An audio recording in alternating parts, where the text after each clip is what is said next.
in this video, we're just going to use some normal fondant. So I've just got renshaws here. I've just got the white one, and then I'll dye it to the colour that I need. Now we're going to be making some little horseshoes. I thought they'd look quite nice on some wedding cupcakes. So what I've done is I've dyed some like a pale grey, and I'm just going to roll this out. If you find that it's a bit soft with it being normal fondant, you can add a little bit of the flour and modelling paste to it to thicken it up just a little bit. Renshaws do a flour and modelling paste one as well, which is quite good. So I've rolled that out. I don't want it too thin. And I've just got two little circle cutters. So I'm going to cut the bigger one. And the next one you just want a little bit smaller. And the bit I find difficult is just trying to get it central. But you want it in the centre of the other one. We'll go for about there. See if we can pull that off. Okay, so if your edges are a little bit jagged like mine are, because I've not pushed the cutter through properly, just try and smooth them a little bit with your fingers. Okay, so at the moment it doesn't look very horseshoe shaped, so we'll just cut that to shape.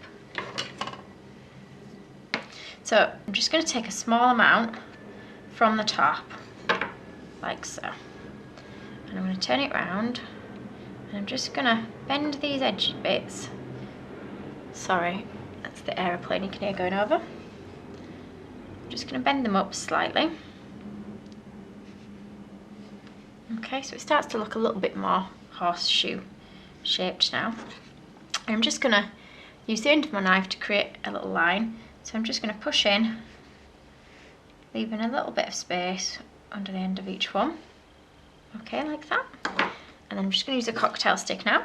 Of course, if you've got a horseshoe shaped cutter, you can just use that. I haven't, so I like to use two little circle cutters instead. I don't, unfortunately, have cutters for every shape and size. So we're just going to put three little lines in at either side, like so. So you can make a few of those, however many you want. So I've just dyed a bit of the fondant a pale pink colour, and we're just going to roll some nice simple roses to put on each one, so that might be a little bit much. So I'm just going to roll a long snake shape in my hand, and I'm just going to gently press it with my finger. Okay, so I'm not worried about it being perfectly straight. What I'm going to do is just taking that bottom end, is try curling it up. So I don't know how well you can see this on the video. Try and keeping it in a straight line.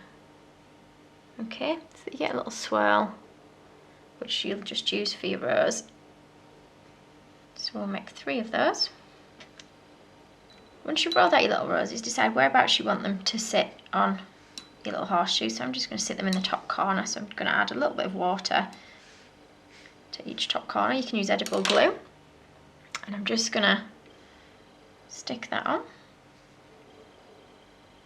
and I'm going to leave them a couple of hours to set a little bit harder before I try putting them on my cupcakes, so they'll just firm up a little bit. Then I'm not worried about breaking them too much when I'm adding them. Okay, so the really great idea for like bridal showers to go on cupcakes. I hope you've enjoyed the video. Thank you for watching. If you liked this video and would like to see more, please click on the images of the other videos suggested. Also, please do subscribe to my channel using the button at the bottom right hand corner of the screen. You can also visit my cake website and my Facebook page to see more cakes and ideas.